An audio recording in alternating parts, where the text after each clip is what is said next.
이 세상에 잠들 수 없도다. 주님 같은 친구 없도다. 저 천국 없으면 난 어떻게 하나. 저 천국 문을 열고 나를 부르네. 나는 이 세상에 정들 수 없도다. 저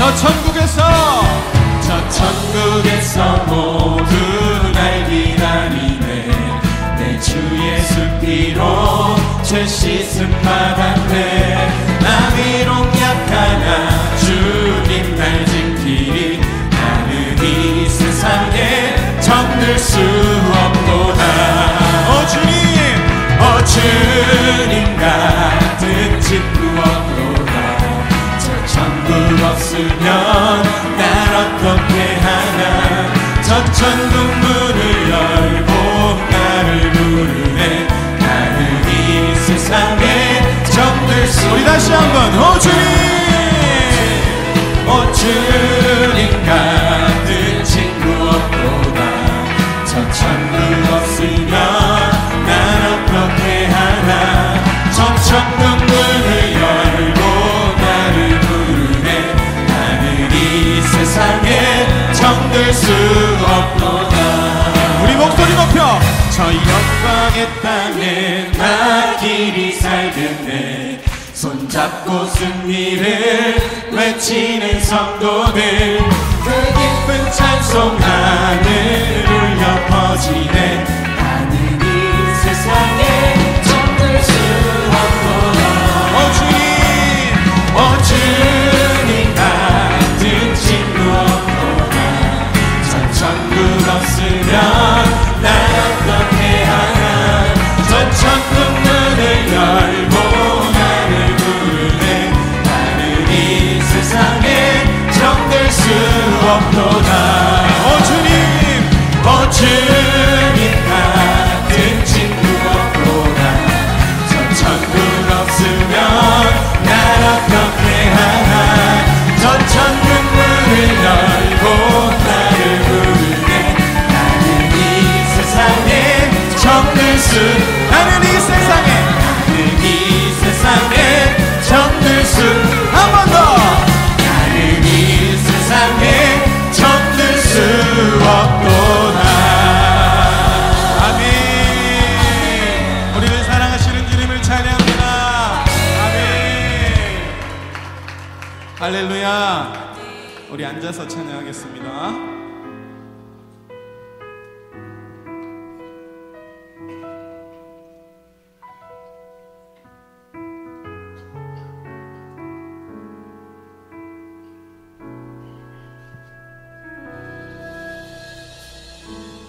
나의 소망 되신 주, 주를 바라봅니다.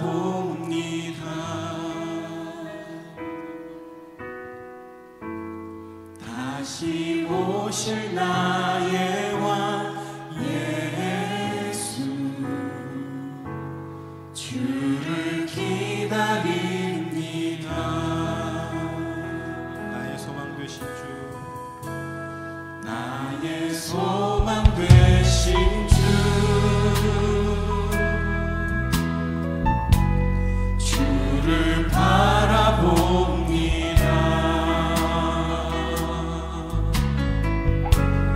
다시 오실 나의 왕 예수,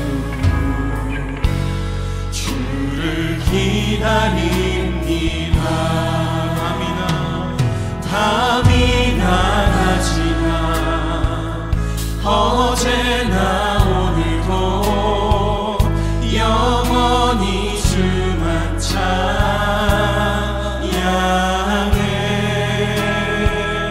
괴롭고 슬플 때 낭만하여 넘어져도 언제나 주만 찬양하겠네.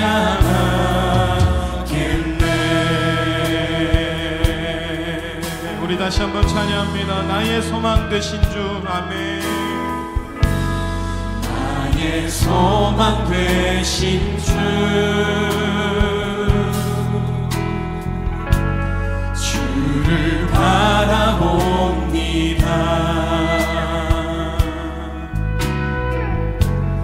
다시 오실 나의 왕 예수, 주를 기다립니다. 밤이 나가지나 어제나 오늘도 영원히 주만 찬양해.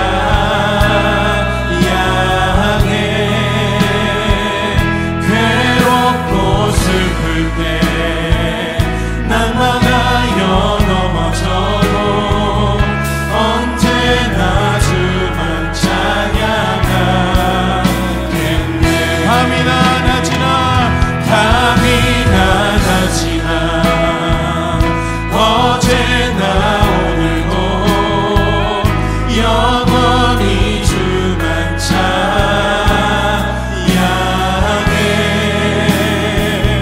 괴롭고 슬플 때 낭만하여 넘어져도 언제나 주만 찬양하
사랑과 은혜가 많으신 하나님 아버지, 오늘 만물을 아름답게 창조하시고 선하게 통치하시는 하나님 아버지, 많고 많은 사람 중에 저희들을 택하사 자녀 삼아 주시고 오늘 또 거룩한 날로 구별하여 주시고 예배의 자리로 인도하여 주시니 감사합니다. 이 시간 모든 영광과 감사와 찬송을 주님 앞에 올려드립니다. 깊어가는 가을 11월을 시작하면서 벌써 2달밖에 남지 않은 2024년을 돌이켜봅니다. 무덥고 습한 여름이 어제 같고 개나리 진달래 피던 봄이 엊그제 같은데 벌써 단풍이 물들고 하늘은 높고 푸르며 이제는 아침 저녁으로 제법 쌀쌀해진 날씨를 피부로 느끼게 됩니다. 계절의 변화 속에서 만물을 창조하신 하나님의 음성을 들을 수 있고 하나님의 섭리와 다스림을 찬양하는 자리로 인도하여 주시옵소서. 사랑의 주님, 지난날에 우리의 부족함과 연약함을 주님 앞에 고백합니다. 주님의 뜻을 따르기보다는 우리의 생각과 뜻을 앞세웠던 모든 죄를 용서하여 주시옵소서. 주님의 자비하심으로 우리의 잘못을 깨닫게 하시고 회개함으로 주님 앞에 설 수 있는 은혜를 허락하여 주시기를 간구합니다. 이제 우리의 마음을 정결케 하셔서 오늘 드리는 예배가 하나님께 온전하게 상달되게 하여 주시옵소서. 또한 한 해 동안 저희의 잘못과 부족함 속에도 저희를 지켜주시고 선한 길로 인도하여 주셨음에 감사드리며 남은 두 달도 하나님 보시기에 기쁘신 모습으로 한 해를 잘 마무리할 수 있도록 주님의 선한 길로 인도하여 주시옵소서. 은혜의 주님, 지금 세상은 극심한 분열과 대립, 이스라엘과 팔레스타인 전쟁, 우크라이나와 러시아의 전쟁이 진행 중에 있으며 유가 상승과 경제 불황으로 국민들의 삶이 어려워지고 불안한 마음이 가중되고 있습니다. 이러한 위기 상황을 슬기롭게 헤쳐나갈 수 있도록 위정자들을 깨우쳐 주시고 위정자들이 하나님을 경외하며 성실과 지혜로 나라와 국민을 섬기고 공의와 정직의 모델을 만들어가게 하시옵소서. 하나님께 기도하는 지도자들 되게 하시옵고 국정에 논의할 때 하나님께서 지혜를 주시어 그 의를 따르게 하여 주시옵소서. 이 땅의 정치와 경제가 안정되고 국민들이 하나 되어 화합할 수 있는 나라 되게 하여 주시옵소서. 교회의 머리이신 주님, 주님의 보혈 위에 세워진 예일교회를 위해 기도합니다. 우리 예일교회는 두날개 1500 비전을 가지고 가을 사역을 진행하고 있습니다. 가을 사역 중에 열리는 행복 모임마다 성령의 뜨거운 역사가 늘 강하게 역사하게 하시옵고 부르짖는 기도마다 응답받는 축복의 현장 되게 하여 주시옵소서. 사랑의 주님, 저희 예일교회는 주님의 사랑과 말씀을 세상 각지로 전파하는 선교의 사명을 감당하고 있습니다. 선교의 역사가 끊이지 않도록 하나님께서 선교의 모든 상황을 열어주시기를 간절히 기도드립니다. 응답하여 주시옵소서. 사랑이 많으신 하나님 아버지, 이 시간 단위에 세우신 살아가는 강승신 담임 목사님, 그 머리 위에 영력을 더하여 주시옵소서.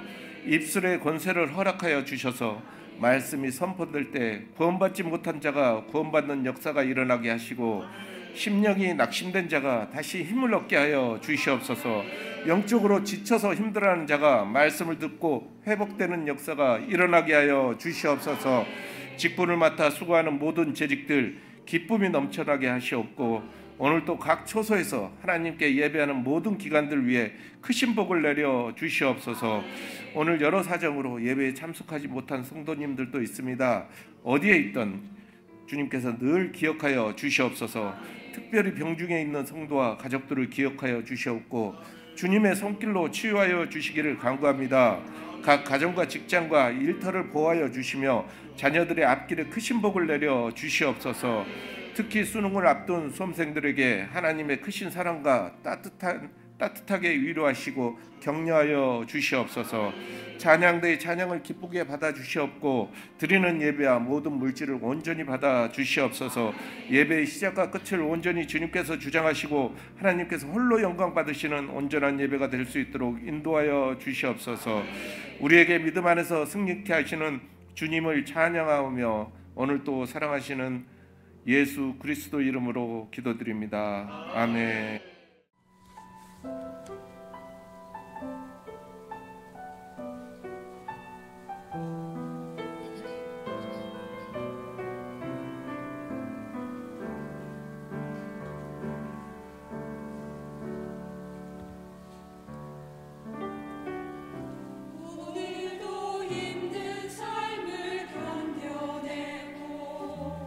나는 홀로 외로이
하나님 말씀 누가복음 8장 1절로 3절을 제가 한 절, 여러분 한 절, 다 같이 한 절 우리 봉독하겠습니다. 그 후에 예수께서 각 성과 마을에 두루 다니시며 하나님의 나라를 선포하시며 그 복음을 전하실새 12 제자가 함께하였고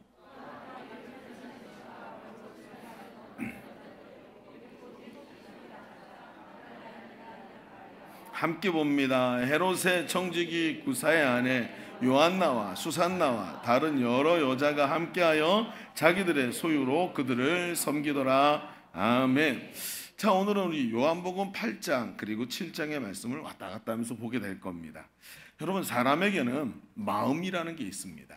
여러분, 마음이 뭐지요? 여러분, 마음이? 여러분, 넥타이가 왜 이래? 자, 여러분, 마음이 뭡니까? 마음은 단순한 감정이나 사람에 있는 감정이나 비이성적인 것을 말할 때 쓰는 것이 아니죠. 사람에게 마음, 내 마음이야, 내 마음이 좀 이래, 마음이 참 좋아, 안 좋아, 이런 얘기를 하지요. 그럼 마음이라는 게 뭘까요? 마음이라는 건 단순히 감정이나 비이성적인 것을 말할 때 쓰이는 것이 아닙니다. 그렇다고 마음이 감정을 배제한 날카로운 이성적 사유를 하는 장소로 마음이라는 말을 쓰지 않죠. 마음이 생각을 말하는 걸까요? 아니죠. 이성적으로 냉철한 생각을 말하는 걸까요? 아니죠. 그렇다고 마음이 이성을 배제하고 아무 생각도 없이 감정만 얘기하는 걸까요? 아니죠. 그럼 우리가 잘 쓰고 있는 단어는 이 마음이라는 게 뭘까요? 마음은 말입니다, 우리 인생, 사람이 가지고 있는 지정의를 통합하는 깊은 인격이 머무르는 내소, 저 내면적 장소를 마음이라고 얘기를 합니다. 지식과 의지 그리고 감성이 함께 작용하는 것. 그래서 마음이라는 것은 지식만 있는 것도 아니고 감정만 있는 것도 아니고 의지만 있는 것이 아니라 그 모든 것이 함께 작용하는 것, 즉 사람의 전인격을 말할 때 마음이라고 얘기하는 거예요.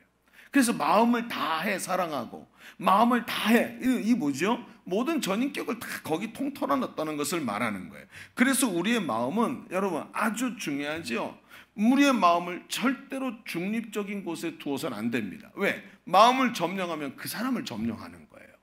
마음은 말입니다, 절대로 여러분 한 공중에 매달아 놓은 나뭇가지에 매달아 놓은 고깃덩어리 같이 그렇게 해놔서는 안 된다는 거예요. 수없이 많은 것들이 그 마음을 차지하기 위해서 우리의 마음을 향해 공격하지 않습니까?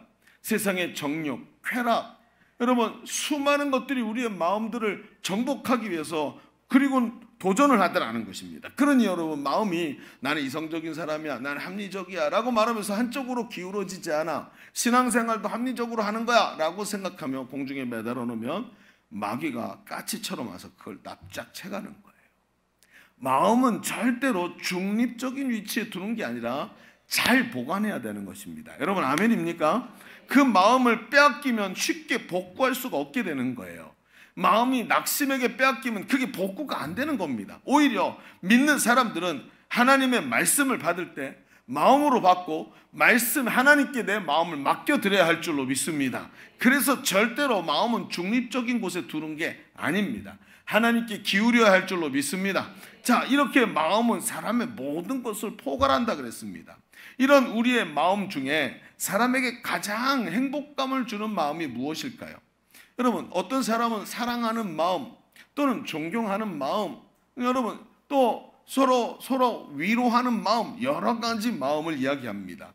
그런데 이 모든 것을 포괄하면서 사람에게 가장 깊은 행복감을 주는 마음은 뭐니 해도 자원하는 마음입니다. 자원하는 마음. 그게 뭘까요? 자원하는 마음이라는 것은 누가 시켜서 하는 것이 아니라 마음이 풍성해지고 마음이 움직여서 마음이 기뻐서 감당하는 것입니다. 그러니까 사랑도 억지로 하는 사랑이 아니라 자원하는 마음에서 나오는, 기쁨에서 나오는 사랑. 섬김도 기쁘고 자원하는 마음에서 나오는 섬김. 이런 것들이 사람의 마음에 자원하는 마음이 들어가면 이 땅에서 하는, 행동하는 모든 것, 살아가는 매 순간이 어떨까요? 기쁘고 감사하고 마음이 움직여서 되니까 늘 감동이 있는 거예요. 그래서 세상에서 결코 이길 수 없는 사람은 머리가 뛰어나고 기술이 좋은 사람이 아니라 좋아서 하는 사람이라 그러죠. 좋아서 하는 사람의 특징이 뭡니까? 마음을 다 아는 사람이라는 거예요. 그러니까 하다가 중간에 멈추는 게 아니라 이 너무 좋으니까 하고 또 하고 하고 또 하고, 그래도 좋으니까 더 하고 싶고, 이게 뭐예요? 마음을 다한 사람의 특징인 것입니다.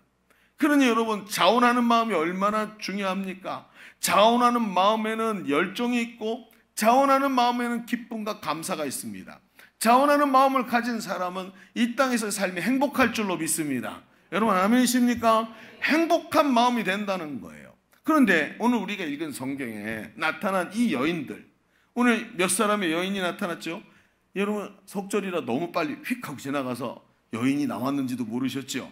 그런데 이 여인들이 나와요. 그런데 이 사람들이 어떤 사람이냐? 자원하는 마음을 가진 사람들이었다는 거예요. 이 여인들은 예수님의 12 제자도 아니었고, 그렇다고 예수님 주변에 중심적인 인물이 돼서 따라다니는 사람들도 아니었습니다. 예수님께서 복음을 전하기 위해 각 성과 마을에 두루 다니시는데, 이 여인들은 예수님의 일행을 저 뒤에서 따르면서 자신의 소유로, 자신의 재물로 예수님 일행을 섬겼다라고 3절의 말씀에 기록하고 있어요. 3절을 한번 읽어볼까요? 자, 읽어볼까요? 시작. 헤롯의 청지기 구사의 아내 요한나와 수산나와 다른 여러 여자가 함께하여 자기들의 소유로 그들을 섬겼다라. 그렇죠? 이들은 자원하는 마음으로 예수님의 사역을 자신의 재물을 가지고 섬겼다는 것입니다. 여러분 오늘 우리는 앞에서 전도축제를 시작을 했습니다. 별거 아닌 것 같고 막 구호 외치고 그냥 그러고 지나간 것 같지만, 이제부터 3주 동안 우리는 굉장히 중요한 일을 합니다. 한 주 한 주가 굉장히 아쉽고 시간이 너무 빨리 지나가는 3주간이 될 겁니다. 그런데 이 전도축제를 할 때마다 늘 경험하는 일이지만, 자원하는 마음으로 감당하면 이 전도축제가 얼마나 기쁘고 즐거운지 모릅니다. 그냥 전도축제가 3주간 진행되는데 교회가 뭐 포스터도 붙고 뭐 하나보다 하는 사람과 이 전도축제에 마음을 담아서 자원하는 마음으로 너무 즐거워서 감당하는 사람은 너무 다른 거예요. 일주일에 한 번씩 전도 릴레이 나오는데 전도하는 곳곳에 성령께서 마음에 감동을 주시고, 여러분 기도 릴레이 한다고 기도실에 들어가서 엎드려서 기도하는데 기도할 때마다 하늘의 문이 열리니 여러분 얼마나 기쁘고 감사한 일이겠습니까? 게다가 내가 전도한 사람이 교회 와서 예수 믿고 구원받아서 나중에 말하는 거예요. 내가 당신 때문에 예수 믿었다고, 내가 당신 때문에 이렇게 됐다고. 여러분 이걸 무엇과 바꾸겠습니까?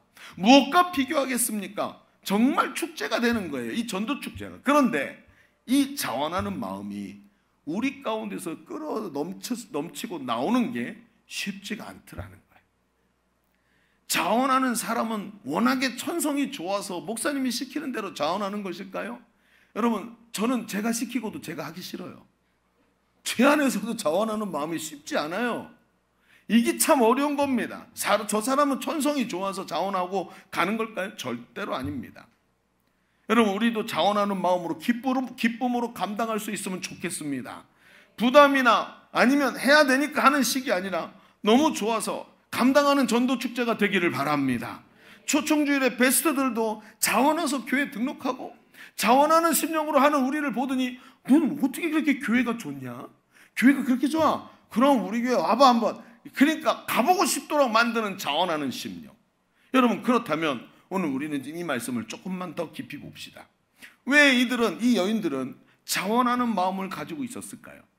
전인격으로, 그리고 자기가 가진 재물로 섬기면서 어떻게 이런 기쁨을 누리고 있었을까요? 오늘 말씀을 좀 깊이 봅시다. 그리고 하나님이 주시는 이 자원하는 심령을 마음에 가지고 그 기쁨을 누릴 수 있는 성도들의 삶이 되시기를 주님의 이름으로 축복합니다. 자, 그러면 주보 3면을 보시지요. 오늘 말씀의 제목은 그래서 자원하는 마음이라고 정해놓고 오늘 말씀을 좀 같이 깊이 봅시다. 두 가지 이야기를 할 텐데, 그 첫 번째는 자원하는 마음은 은혜를 많이 받은 마음입니다 라고 한번 써보시죠. 뭘 많이 받았다고요? 그렇습니다. 은혜를 많이 받은 마음입니다. 자, 한번 생각해 봅시다. 여러분 은혜를 받았다는 말은 무슨 뜻일까요? 조금 이 말씀을 오늘 우리가 8장 1절부터 봤는데 조금 앞으로 가면서 7장과 8장 전체가 한 가지 주제를 향해서 말씀하고 있는 것을 우리가 알게 됩니다. 그러니까 성경을 볼 때는 특히 복음서는 뚝뚝 끌어서 보면 이해가 안 돼요. 근데 앞뒤 문맥을 쭉 맞춰서 보다 보면 복음서는 굉장히 많은 것을 우리에게 얘기해 줍니다. 그러니 한번 봅시다. 조금 앞으로 가서 이 말씀, 오늘 이 여인들에 대한 이야기의 상황들을 한번 쭉 봅시다. 바로 앞장에 누가복음 7장에 보면 예수님께서 바리새인 시몬이라는 사람, 베드로 말고요, 바리새인 시몬이라는 사람의 집에 초청되어서 가시는 장면이 나와요. 근데 유대인들은 자기 집에 아무나 초청하지 않지요. 그러니까 귀빈으로 초청을 한 겁니다. 그런데 그 시몬의 집에서 예상하지 못한 일이 벌어집니다. 그 동네에 한 여인이 예수님께 와서 자기 옥합을 깨뜨려 예수님 발에 붙는 장면이 나오는 거예요. 자, 누가복음 7장 37절부터 읽어볼까요? 두 절을 읽어보겠습니다. 자, 빨리빨리 바꿔주세요. 예. 내가 시작하면 벌써 읽어야 되는데 저보다 한 2초는 빨리 나와야 됩니다. 자, 같이 읽어봅니다. 시작. 그 동네에 죄를 지은 한 여자가 있어 예수께서 바리새인의 집에 앉아 계심을 알고 향유 담은 옥합을 가지고 와서 예수의 뒤로 그 발 곁에 서서 울며 눈물로 그 발을 적시고 자기 머리털로 닦고 그 발에 입 맞추고 향유를 부으니. 아멘. 자, 보시죠. 이 동네에 죄 많은 여인이래요. 근데 이 죄 지은 여자가 있는데 이 죄를 지은 여자가 예수님이 계시는 이 바리새인의 집에 와서 향유 옥합을 가지고 왔대요. 여러분, 이 향유 옥합이라는 것은 이 당시 여인들이 가지고 싶은 최고의 물건이었어요. 이 옥합이라는 건 마치 이 사기컵처럼 이런 걸로 만들어진 겁니다. 그러니 도자기로 만들었고 이거는 뚜껑이 없어요. 그냥 또 도자기로 만들어서 절반을 굽고 여기다 향유를 집어넣고 다시 메꿔가지고 다시 구운 거예요. 그러니까 열 수가 없는 거예요. 그런데 이게 세라믹이잖아요. 그러니까 어때요? 이 안에는 향수 냄새가 바깥으로 나오는 거예요. 그러니까 이 여인이 옥합이라는 걸 하나 갖고 있으면 그 집에 계속 은은한 향기가 나죠. 그리고 어때요? 몸에서, 옷에서 계속 향기가 나는 거예요. 그러니까 귀족들의 고퀄리티 제품인 거예요. 여러분 그렇잖아요. 사람이 옆에서 있는데 은은한 향기가 계속 난다면 이 사람 분위기 너무 좋지 않습니까? 옆 사람 냄새 좀 맡아보세요. 그래요. 자, 어쨌든 그렇습니다. 근데 여러분 이런 걸 가지고 있는 거예요. 대단한 거죠. 그런데 이것을 값비싼 옥합을 가져와서 예수님 등 뒤에 발치 옆에 딱 서서 자기 눈물을 뚝뚝 떨어뜨리는 거예요. 이 눈물이 떨어져서 발등에 딱 떨어지니까 무릎 꿇고 앉아서 여인이 정말 정조처럼 여기는 머리카락을 풀어가지고 머리카락으로 예수님의 발을 닦아요. 자기 눈물이 떨어진 발을. 그리고 무릎 꿇고 엎드려서 예수님의 발에 입을 맞춰요. 여러분, 이건 우리가 보기에는 굉장히 미친 짓이지요. 근데 이 당시 사람들은 자기 주인에게 종이 주인을 존경할 때 하는 행위들이에요. 그리고는 어떻게 해요? 자기에게 있는 가장 소중한 옥합을 깨트리죠. 복구불능입니다. 이 비싼 걸 복구불능 깨트려가지고 예수님의 발에 붓습니다. 가장 사람에게 있어서 천박하다고 생각되고 더럽다고 생각되는 발이 가장 고귀한 것을 부을 정도로 예수님이 그렇게 귀중한 분이라는 거예요. 자, 시몬이 이 일을 보고 마음으로 예수님을 비난합니다. 아니, 마음속의 생각에 저분이 선지자라며, 대단한 능력을 갖고 있다며, 아니 근데 저 죄 많은 여자가 왔는데 저 죄 많은 여자인지도 모르고 저 더러운 걸 그냥 받아들이신다고? 이러면서 비난을 하는 거죠. 그랬더니 예수님께서 시몬의 마음을 아시고 시몬에게 빚진 자의 비유를 하십니다. 뭐라 그럽니까? 500데나리온 빚진 자와 50데나리온 빚진 자가 있다. 응? 좀 감이 안 오시죠? 500만 원 빚진 자가 5천만 원 빚진 자가 있다는 거예요. 500만 원과 5천만 원은 완전히 다른 단위죠.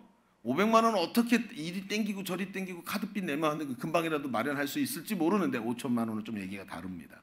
근데 둘 다 갚을 수가 없어갖고 이 둘을 다 빚을 탕감받았다는 거예요. 그러면 5천만 원 받은 자고 500만 원 탕감받은 자고 누가 더 주인에게 고마워하겠느냐? 그랬더니 그렇죠. 유대인들은 그걸 계산이 빠른 사람들입니다. 그러니까 뭐라고 얘기해요? 5천만 원 많이 탕감받은 자입니다. 그랬더니 예수님이 말씀하세요. 누가복음 7장 44절에 그 여자를 돌아보시며 시몬에게 이르시되 이 여자가 보이느냐? 내가 네 집에 왔을 때 너는 내게 발 씻을 물도 주지 아니하였으되 이 여자는 눈물로 내 발을 적시고 그 머리털로 닦았으며 너는 내게 입맞추지 아니하였으되 그는 내가 들어올 때부터 내 발에 입맞추기를 그치지 아니하였으며 너는 내 머리에 감람류도 붓지 아니하였으되 그는 향유를 내 발에 부었느니라. 죄 많은 여인이 지금 이런 행위를 하고 있는 이유가 무엇입니까?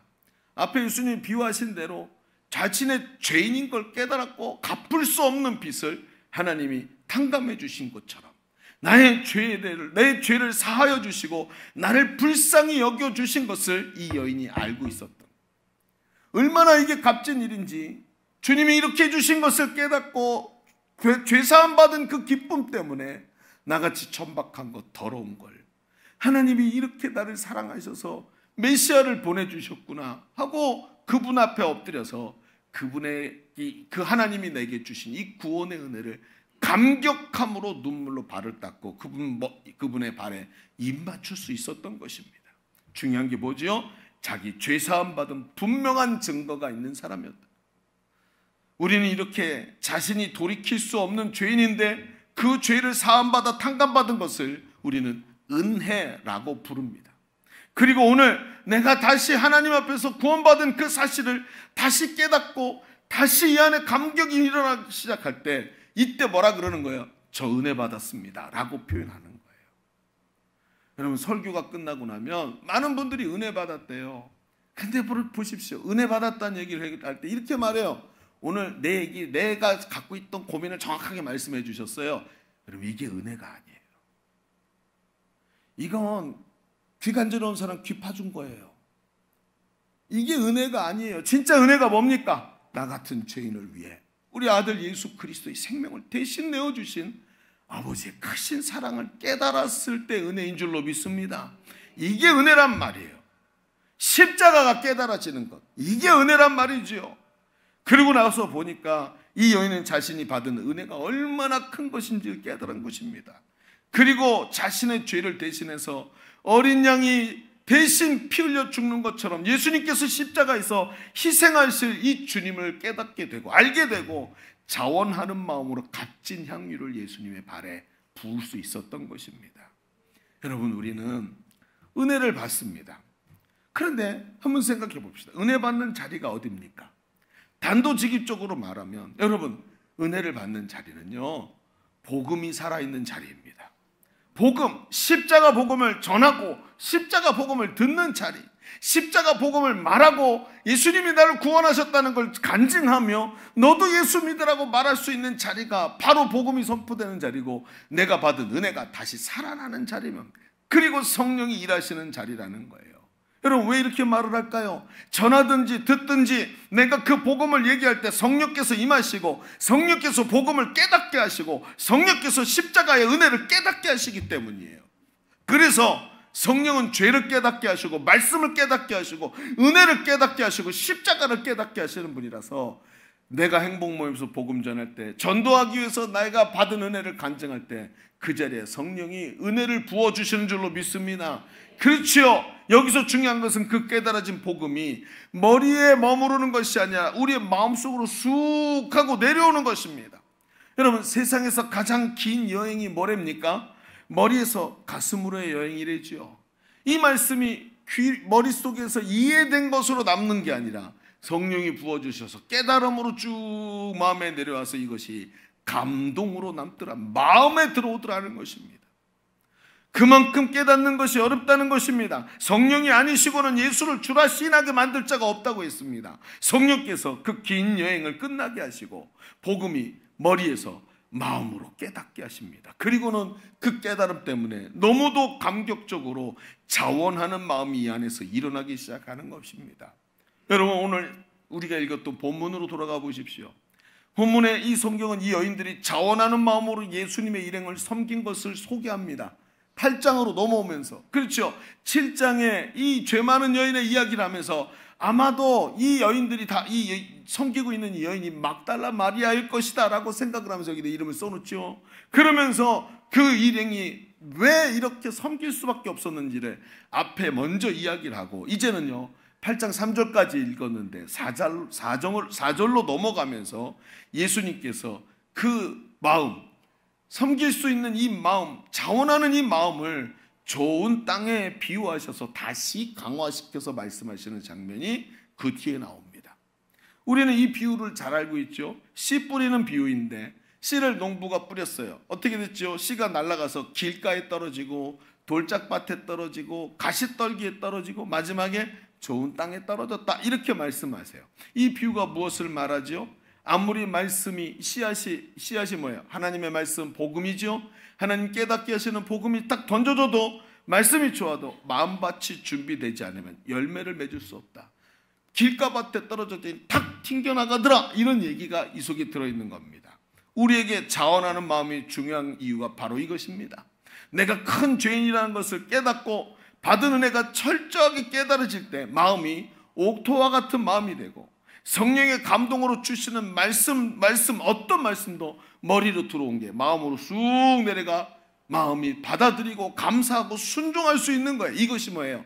자원하는 마음이라는 것입니다. 이런 사람들의 마음속에는 뭐가 들어있습니까? 상한 심령이 들어있습니다. 하나님, 저는 지금 아픕니다. 죄가 제 마음을 깨뜨렸습니다. 죄로 인해서 제가 지금 너무나도 괴롭습니다. 우리 주님이 필요합니다. 상한 심령, 의에 줄이고 목마른 심령, 죄로 인해서 아픈 마음, 나는 지금 의사가 필요하다 하는 것처럼, 예수님 말씀처럼 의사가 필요한 걸 깨닫고 의사 대신 예수님께 나오는 사람, 바로 이 사람의 마음인 것입니다.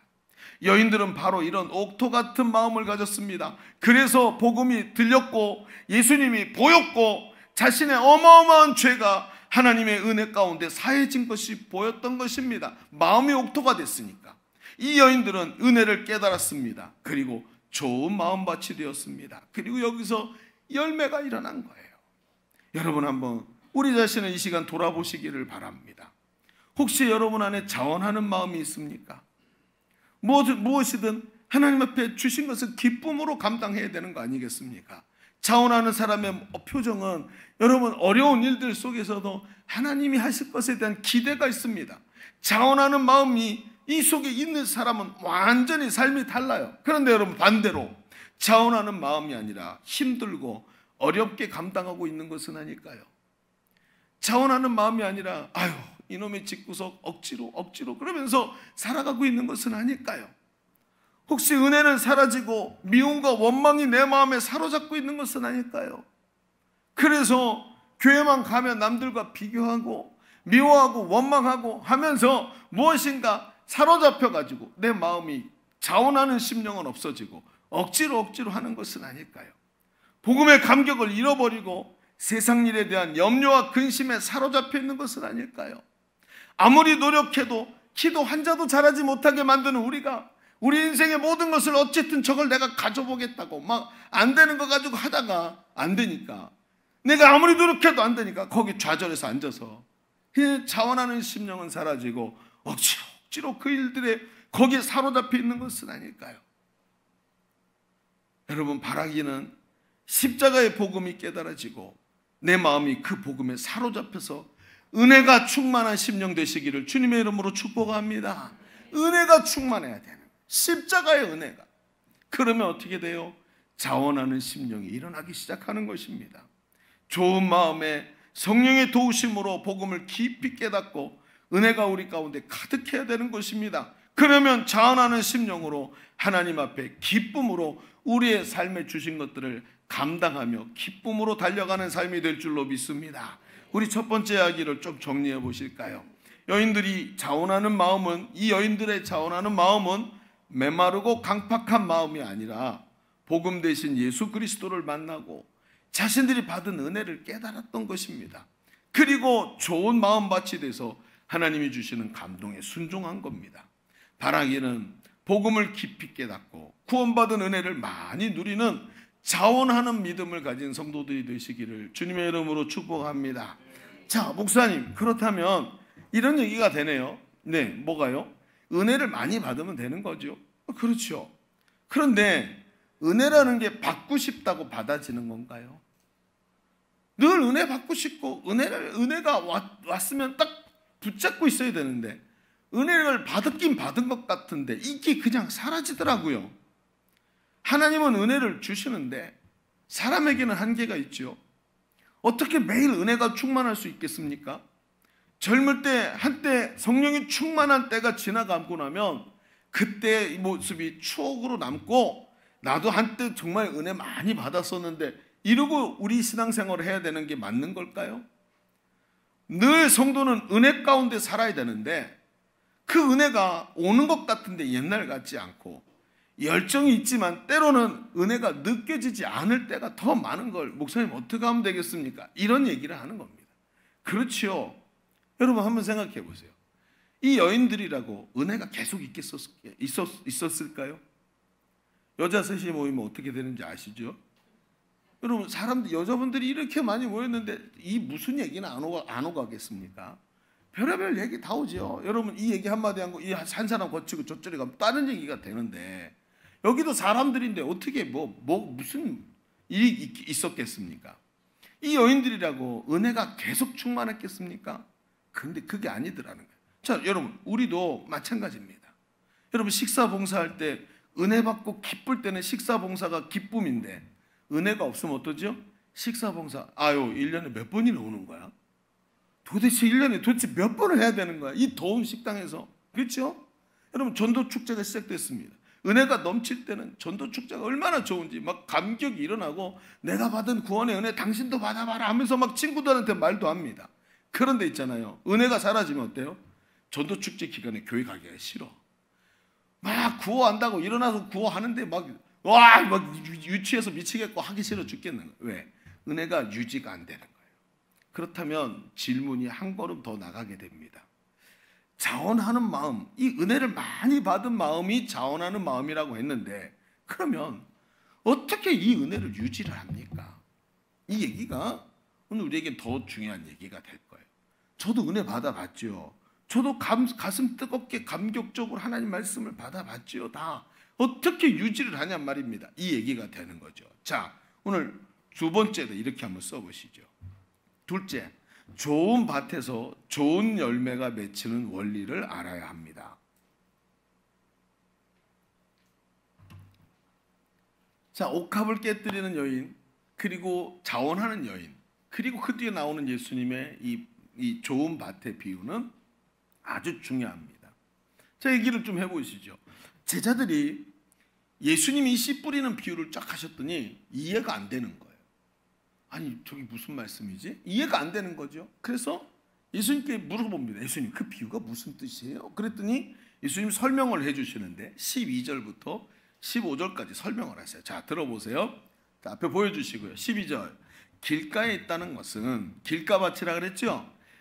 그 길가니까 사람들이 지나다니고 마차가 지나다니까 딱딱하게 흙이 굳었을 거 아니에요.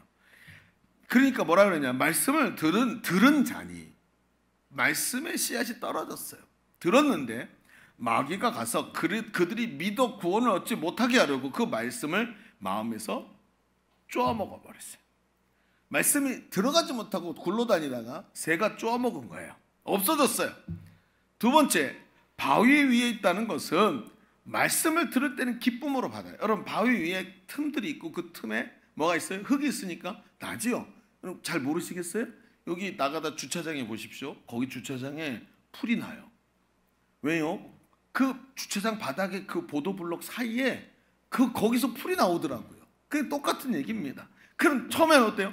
쏙 들어가서 흙에 들어간 것 같아요. 기쁨으로 바위가 이렇게 온폭 패였으니까 거기로 쏙 들어갔고 기쁨으로 받았어요. 그런데 뿌리가 없어 잠깐 믿다가 뿌리가 내리려 그러니까 시련을 받으면 못 내려가고 뽑혀버리는 거예요. 바람에 날려가듯이.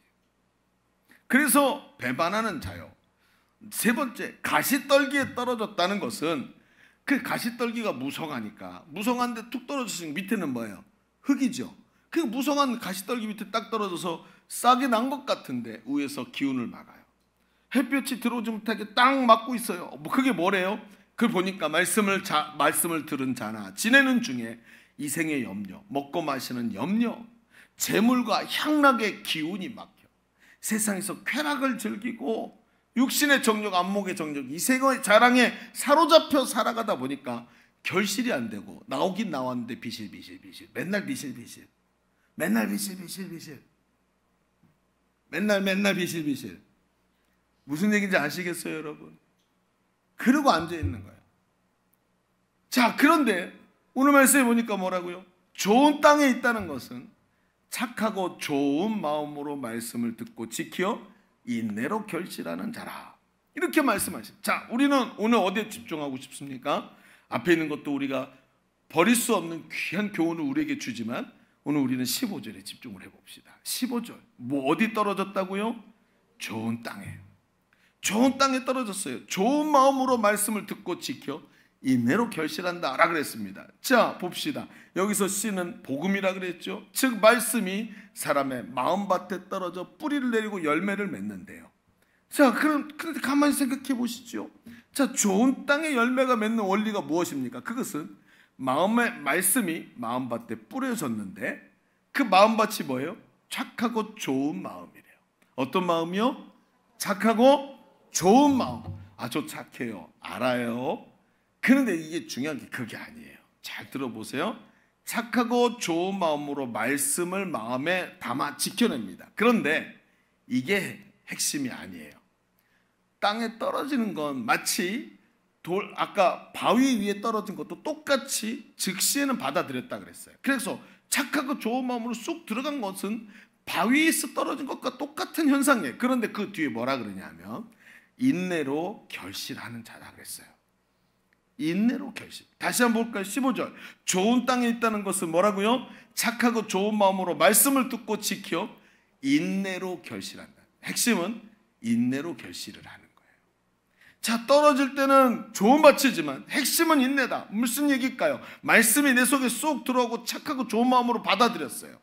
그런데 그 말씀을 깊이 보십시오. 착하고 좋은 마음의 특징이 뭐냐면 말씀을 듣고 지키는 거예요. 말씀을 듣고 지키는 거예요. 이걸 뭐라고 표현하죠? 인내라고 표현했어요. 착하고 좋은 마음은 처음부터 그냥 만들어지는 것이 아닙니다. 그 착하고 좋은 마음의 특징은 말씀이라는 씨앗이 들어오면 튕겨내지 않고 받아들입니다. 그러면 밑으로 싹이 나고 뿌리가 내려가고 자라나는데 열매가 나올 때까지 변화가 이 속에서 일어나는 거죠. 위로 싹이 나오면서 밑으로 뿌리가 내려가는데 뿌리가 내려오면서 이 속을 다 뒤집어 놓기 시작합니다. 나를 그 뿌리가 건드립니다. 말씀이 마음속에 들어와서 부담을 주고 나를 힘들게 합니다. 너 왜 이렇게 살아가니? 말씀이 얘기합니다. 너의 그 행동과 생각은 잘못되지 않았니? 말씀이 오늘 우리를 자극합니다. 계속 부담을 주고 막 내려와서 점점 조여드는 것 같이 뿌리들이 들어왔고 나의 심령을 꽉 잡기 시작합니다. 외면하고 도망치는 것이 아니라 그 부담이 내 목을 조르더라도 길가밭 돌짝밭 가시 떨기밭처럼 튕겨내지 않고 그걸 인내하고 변화되어 가고 있더라는 거예요. 이게 중요한 거예요. 은혜를 많이 받은 사람의 특징이 이것입니다. 여러분 어떻습니까? 오늘 말씀이 내 마음을 부담을 주기 시작해요. 아, 오늘 목사님 말씀은 부담스럽네요. 여러분 이때부터 역사가 시작이 됩니다. 그 부담을 외면하고 집에 가면서 교회 1층 문 밖을 나가면서 옆에 있는 쓰레기통에다가 부담을 다 던져놓고 가는 게 아니라 꿀떡하고 삼켜서 속으로 집어넣습니다. 어디로 가죠? 마음으로 들어갑니다. 말씀이 마음에 들어가요. 그때는 말씀이 여기서 막 싹이 나기 시작하고 막 작용이 일어나기 시작하는데 어렸을 때 받았던 상처, 남에겐 절대 보여주고 싶지 않았던 수치스러운 것들, 이런 것들을 말씀이 만지기 시작해요. 잘못된 가치관이 나와서 인생에서 완전히 막 세상의 정욕과 돈에 사로잡혀서 살아가게 만들었던 생각들 다 말씀이 꽉 잡기 시작하더니 말씀이 깨뜨리기 시작합니다.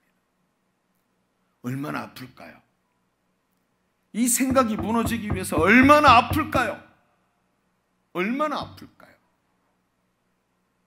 그런데 그걸 인내하는 거예요. 인내하는 거예요. 은혜를 많이 받은 사람의 특징이 이렇습니다. 말씀을 듣고 부담을 회피하거나 가볍게 던져놓고 돌아서는 게 아니라 그 말씀을 마음속에 꿀떡 삼킨 다음에 그 말씀이 나를 변화시키도록 인내하는 거예요. 여러분 이런 분들의 특징이 뭔지 아십니까? 설교를 듣는데 여러분 예배 시간에 저는 여기 있잖아요. 여러분의 생각과 표정이 다 읽힙니다. 오늘 그래서 여러분 예배 시간에 기둥 뒤에 앉는 게 왜 안 좋은지 아세요? 제가 표정을 못 읽어요. 그렇죠? 기둥 뒤에 3년 앉으면 목사님이 우리 교회 성도인지 모릅니다. 기둥 뒤에 앉지 마세요. 앉아고 표정을 읽어요. 그러니까 말씀을 전하는데 이 말씀을 마음속에 쏙 집어넣는 사람의 특징이 뭔지 해서 놀란 토끼 같아요. 허리를 딱 펴고요, 이렇게 쳐다봅니다. 여러분, 사람이 얘기를 할 때 눈빛 보는 건 부담스럽지요? 저같이 얼굴 큰 사람 아무데나 봐도 부담스러워요. 근데 이렇게 말씀을 듣는데 허리를 꼿꼿이 세우고 목을 쭉 빼고는 눈을 크게 뜨고 말씀을 들어요. 마치 토끼가 귀를 쫑긋 세우고 놀라가지고 사방을 경계하는 것처럼, 그리고 허리를 펴고 말씀에 귀를 기울입니다. 그리고 눈이 커지고 깜빡이는 숫자가 적어지면서 눈빛이 흔들리기 시작해요. 집중하고 말씀을 꿀떡하고 삼키고 있어요. 그리고는 어떻죠? 말씀의 부담을 뱃속에 집어넣습니다. 그리고 배 아픈 사람처럼 계속 그 말씀이 내 속에서 부글거리고 내 과거가 생각나게 만들고 수치스러웠던 기억들을 다시 끄집어내면서 하나님 앞에 회개가 일어나게 만들고, 하나님께 아프다고 호소하기 시작하면서 밤새 끙끙 앓듯이 하나님 앞에 엎드려 기도하게 만들고, 눈물로 하나님께 호소하면서 하나님, 나는 죄인입니다, 나를 불쌍히 여겨달라고 하나님의 도우심을 구하게 됩니다. 그리고 결국 순종과 변화라는 산꼭대기 정상에 우뚝 서게 되는 거예요. 그 순간 내가 깨지고 내가 변화되고 하나님이 내 속에서 승리하고 나는 그분 발 앞에 무릎 꿇고 순종하는 모습으로 바뀌게 되는 것입니다. 여러분, 이때부터 변화가 일어납니다. 어떤 변화가 일어날까요? 하나님이 주인이시라는 이 말이 이해가 되기 시작해요. 갑자기 이상하게도 내 욕심이 사라지고 말씀대로 살고 싶은 변화가 일어납니다. 하나님의 말씀대로 하고 싶어요. 기도가 되기 시작하고 내 속에 욕심이 사라지고 성령이 주시는 마음이 나를 사로잡기 시작합니다.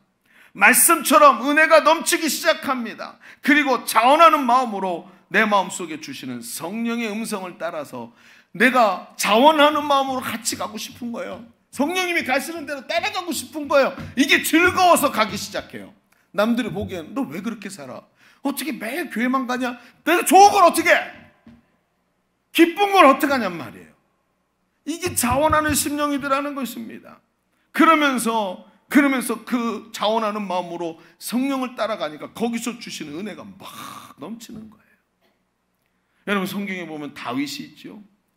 다윗의 생애를 생각해 보십시오. 무엇이 떠오르십니까? 그것은 그가 자신을 죽이려는 사울을 피해 수년간이나 어려움 속에서 인내하는 청년 시절이 있었다는 것입니다. 여러분, 다윗의 청년 시절, 꽃다운 청년 시절은 자기를 죽이려는 사람 때문에 잠 못 자고 막 하나님 앞에 울면서 엎드려서 인내하는 시간이 필요했던 거예요. 그런데 그는 억울하고 고통스러웠고 그 젊은 시절이 고민 속에서 지나갔습니다. 자신을 죽이려는 사울의 미움을 받아 도망다니면서 의미를 알 수 없는 고난을 당했습니다. 입장을 바꿔 생각해 보십시오. 그 시간, 그 당한 고난, 어려움, 무엇으로 보상받을 수 있겠습니까? 어떻게 이겨낼 수 있었겠습니까? 그런데 여러분, 다윗이 어떤 사람이에요? 다윗은 시를 쓰는 사람이에요. 무슨 얘기냐면 하나님의 말씀에 자기 마음이 닿아 있던 사람, 말씀이 자기 속에 늘 움직이던 사람이고, 사무엘이라는 선지자를 통해서 날마다 하나님 말씀을 깊이 묵상하고 그 말씀 따라서 살려고 애를 쓰던 사람이었다는 것입니다. 그러니 다윗의 시를 보세요. 말씀에 의지돼서 시가 쓰여지는 걸 보는데 고난과 고통 속에서 그 말씀이 그의 마음에서 그를 꽉 붙잡고 있는 것을 다윗의 시를 보면 금방 알 수 있습니다. 여러분, 그리고 나서 그 인내, 하나님 말씀을 붙잡고 인내한 결과를 다윗이 말하는데 시편 62편 5절에 이런 말씀을 있어요. 나의 영혼아, 잠잠히 하나님만 바라라. 무릇 나의 소망이 그로부터 나오는도다. 오직 그만이 나의 반석이시요 나의 구원이시요 나의 요새시니 내가 흔들리지 아니하리로다. 나의 구원과 영광이 하나님께 있으며 내 반석과 피난처도 하나님께 있도다. 할렐루야. 이게 인내한 사람에게서부터 나오는 결과물이라는 거예요. 그러니 이런 사람이 어때요? 자원하는 심령으로 평생을 달려가는 다윗이요, 나중에 성전에 올라가는데 성경에 보면 다윗의 시를 보면 성전에 올라가는 노래, 뭐라 그래요? 새 노래로 하나님을 찬양하라. 다윗은 날마다 새 노래를 지어서 하나님께 예배하는 사람이었다. 이게 끊어지지 않았다. 자원하는 심령으로 늘 기쁨으로 살아가는 사람이었다는 거예요. 다윗은 말입니다, 이런 다윗의 평안함에는 이런 비결이 있었던 것입니다. 그가 이미 인내로 훈련되었던 것입니다. 여러분, 은혜를 충만히 받으십시오. 그리고 하나님 말씀이 이 좋은 마음밭에 떨어질 때 머물러 있지 말고 변화를 위해 달려가시기를 바랍니다. 지금도 마찬가지입니다. 여러분, 한 번 은혜 받았다고요? 아니요. 제자대학에서 한 번 훈련 받았다고요? 아닙니다. 마음은 하늘의 공중에 나뭇가지에 매달아 놓은 고기 덩어리가 돼서는 안 됩니다. 하나님께 완전히 맡겨지도록 하나님이 주시는 말씀으로 내 속에 집어넣고 말씀을 가지고 오늘도 인내하면서 자신을 변화시키는 자리로 나갈 때 하나님께서 거기다가 위대한 자원하는 마음을 부어주셔서 기쁨과 행복이 넘치는 성도의 삶이 되게 만드실 줄로 믿습니다. 자, 이제 말씀을 마감하십시다. 자원하는 마음은 천성적으로 얻는 게 아닙니다. 성격이 좋아서 자원하는 게 아닙니다. 오늘도 노력하고 인내하고 하나님 앞에서 믿음으로 살려고 애쓰는 사람에게 하나님이 자원하는 마음 부어주실 줄로 믿습니다.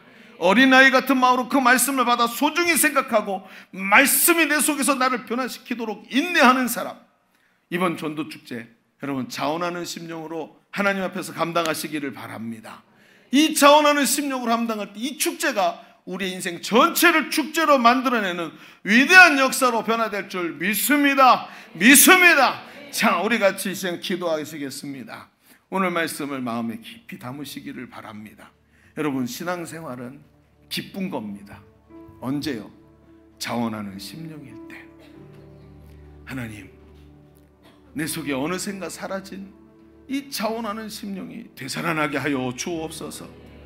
말씀을 붙잡고 인내하면서 하나님 앞에서 변화되려고 발버둥치는 사람, 이 자원하는 마음을 가진 사람이 되어서 하나님 앞에서 인내로 승리하는 자, 좋은 마음밭에 하나님 말씀을 떨어뜨려 주시고 그 말씀 붙잡고 오늘도 발버둥치며 하나님 앞에서 변화되는 나의 심령이 되게 하여 주옵소서. 오늘 말씀 붙잡고 주님 한번 외치고 기도합니다. 주여, 할렐루야. 아버지 하나님, 오늘도 하나님의 말씀을 우리 마음 가운데 떨어뜨려 주시니 감사합니다. 억지로 살아가는 인생 되지 아니하고 늘 주님 앞에서 기쁨으로 자원하는 심령으로 살기를 원합니다. 삶의 현장에서, 직장에서, 가정에서, 하나님 사역의 현장에서 자원하는 심령 되게 하여 주옵소서. 하나님 역사하여 주옵소서. 나의 마음을 새롭게 하소서. 주님 역사하소서. 주님 인도하소서. 하나님 마음을 주님 잡아줘. 우리 다시 한번 기도하십시다. 여러분, 오른손을 가슴에 얹으십시오. 하나님, 이 속에 여기 마음이 있습니다. 내 안에 자원하는 마음이 터져나오게 하여 주옵소서. 십자가의 은혜가 깊이 회복되게 하여 주시옵시고 말씀이 살아 움직이는 심령 되게 하여 주시어서 구원받은 기쁨으로 차오르게 하여 주시옵시고 자원해서 기쁨으로 달려가게 하여 주옵소서. 우리 다시 주님 외치고 기도합니다. 주여, 할렐루야, 할렐루야. 아버지 하나님, 우리 가슴이 심령이 자원하는 심령 되게 하여 주옵소서. 오늘도 하나님, 내 안에 기쁨이 넘치게 하여 주옵소서. 내 안에 십자가 복음의 구원의 은혜가 넘치게 하여 주옵소서. 내 안에 구원의 은혜가 넘치게 하여 주옵소서. 하나님, 구원받은 은혜, 죄사함 받은 은혜가 넘치게 하여 주옵소서. 은혜를 충만히 받는 심령 되게 하여 주옵소서. 하나님이 은혜가 넘치기를 원합니다. 내 안에 하나님 주신 은혜가 넘치기를 원합니다. 날마다 이 은혜가 가득 차기를 원합니다. 자원하는 심령 되기를 원합니다. 말씀이 나를 날마다 변화시키고 내 안에 아버지 자원하는 심령을 주시어서 날마다 이 말씀 붙잡고 승리하는 제자들 다 되게 하여 주옵소서. 하나님, 헌신하며 하나님께 나가기를 아버지 하나님, 연약한 심령에게 구원 주시옵시고 헌신하기를 두려워하지 아니하고 자원함으로 감당하게 하여 주옵소서. 자원함으로 하나님의 일들을 감당하게 하여 주옵소서. 하나님 역사하시기 원합니다. 하나님, 오늘 우리는 전도 축제를 시작합니다. 그렇게 전도 축제를 많이 했는데 돌이켜 보니까 자원하는 마음으로 해본 적이 별로 없는 것 같습니다. 하나님, 이번 전도 축제 우리 안에 하나님의 은혜를 부어 주시옵소서. 구원받은 그 기쁨 가지고 하나님 앞에 옥합을 깨뜨리는 감격을 가지고 하나님 앞에 감당하게 하여 주옵소서. 자원하는 심령이 없는 우리 성도들에게 사람이 있습니까? 하나님 부어주시기를 간절히 원합니다. 말씀이 깨달아지게 하여 주시옵시고 내 안에서 인내의 자리에서 말씀이 승리하고 내가 무릎 꿇는 역사가 일어나서 하나님 앞에 구원받은 은혜와 기쁨으로 날마다 성장하는 우리의 믿음이 되게 하여 주옵소서. 오늘도 함께 하신 하나님께 감사드리며 예수님의 이름으로 기도하옵나이다. 아멘. 우리 하나님께 감사의 박수 올려드립니다. 하나님 감사합니다. 하나님 자원하는 심령을 주옵소서. 할렐루야. 우리 이 시간 찬송하면서 준비하신 예물 우리 하나님 이 소망의 언덕 기쁨의 땅에서 주께 사랑드립니다. 오직 주의 임재 안에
할렐루야. 아멘. 자, 우리 드려진 예물로 해서 기도하겠습니다. 하나님 참으로 감사합니다. 오늘 하나님 앞에 예배하는 심령 되게 하시고 주 앞에 자원하는 마음 주시어서 기쁘고 즐겁게 주를 따르게 하시니 감사합니다. 오늘 말씀 붙잡고 이 찬송 부르면서 한 주간 승리하는 성도의 삶이 되게 하여 주옵소서. 오늘도 하나님 앞에 예배하면서 마음과 정성을 다 모아 하나님 발 앞에 내려놓은 귀한 예물이 여기 있습니다. 왕 되신 하나님의 보좌 앞에 이 여인처럼 엎드려 주의 발 앞에 납작 엎드려 주여 귀한 예물을 올려드렸사오니 주님 우리의 중심을 받아 주옵소서. 우리의 마음과 삶의 주권을 다 담았사오니 하나님 주인 되시고 우리를 다스리시며 하나님의 영광이 우리 삶 가운데 나타나는 위대한 역사가 일어나게 하여 주옵소서. 하나님 드린 손길을 기억하소서. 이 땅에서의 삶이 얼마나 팍팍하고 어려운지 모르겠습니다. 하나님 순간순간마다 도우시고 궁핍하지 않도록 채워주시며 하나님 영광이 그 가정과 삶과 자녀들 위해 드러나게 하여 주옵소서. 하나님 돌아가는 발걸음 지켜주시옵시고 한 주간도 주와 동행하면서 자원하는 심령으로 기쁨으로 달려가는 한 주간 되도록 하나님 역사하여 주옵소서. 하나님께 감사드리며 이제는 우리 구주 예수 그리스도의 은혜와 아버지 하나님의 지극하시고 만극하신 사랑하심과 성령님이 내주하시고 교통하시는 은혜가 오늘 하나님 앞에 엎드려 중심으로 예배하는 모든 사랑하는 주의 자녀들 머리머리 위에, 그 가정 위의 자녀들을 위해 손으로 하는 일들 위에, 주님이 핏값으로 사신 주의 몸된 교회 위에, 지금도 신음하는 이 나라 이 민족 위에 이제로부터 영원토록 함께 계시기를 간절히 축원하옵나이다. 아멘.